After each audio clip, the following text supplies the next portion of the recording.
Hi guys, it's Kathy. You might have noticed that the background has changed a little bit.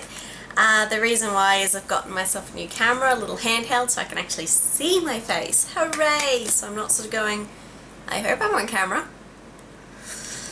Anyway, I'm very excited, not only because my camera arrived, hooray, but I got a new palette today, which I have been looking forward to.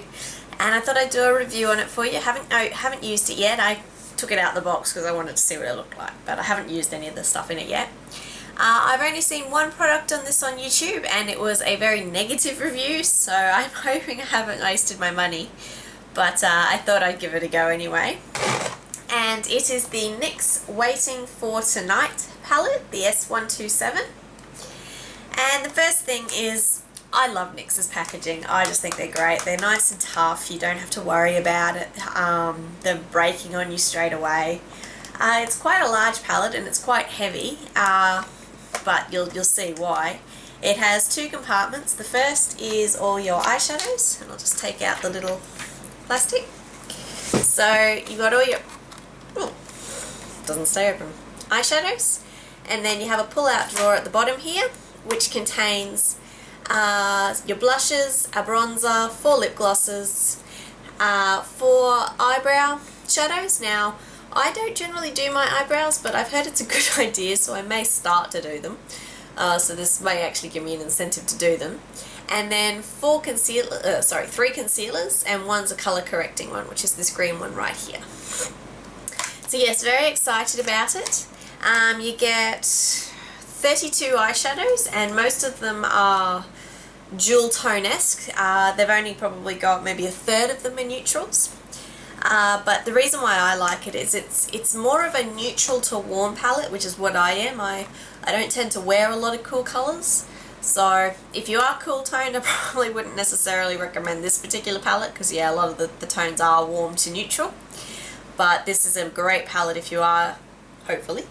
So I am loving the colours. There's an emerald green here which I am just in love with already. So I'll swatch that. I'll swatch one of the champagnes, the matte blue, and the black. Okay. Hopefully you can see from that, but I've not primed my fingers at all. I am going to have to disagree with the only review on YouTube that I've seen. I think these are great. They're very soft. They are a little powdery, but I am not getting much in the way of fallout from these. They're just sitting nicely on my fingers.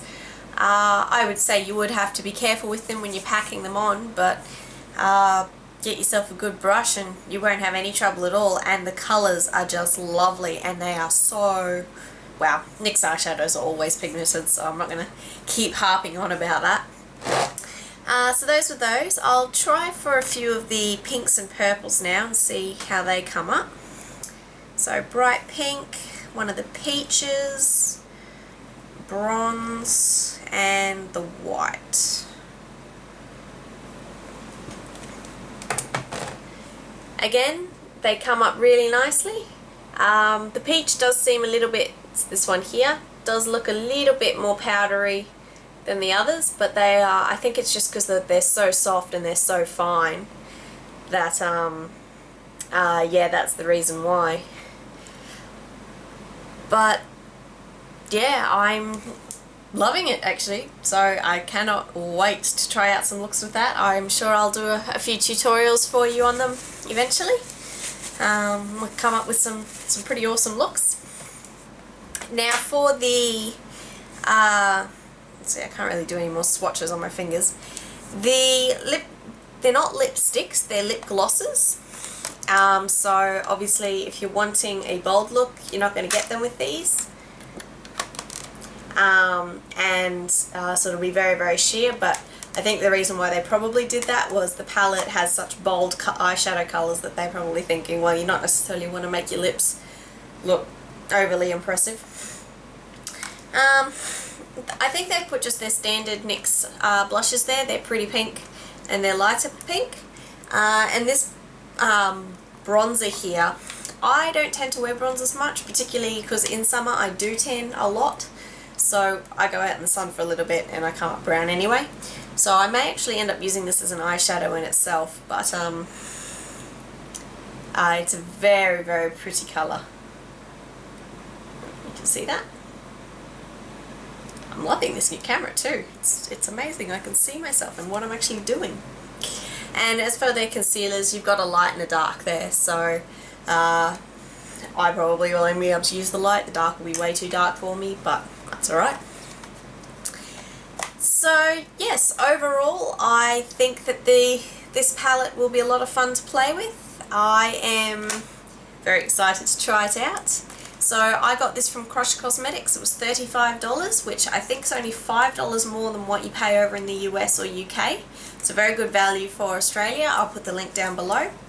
And yes, if you guys have had experience with this palette, or you know something about it that I don't, because I haven't gotten to play around with it yet, please let me know. Tips, tricks, things I should try with it. That would be fantastic. Otherwise, until next time, catch ya.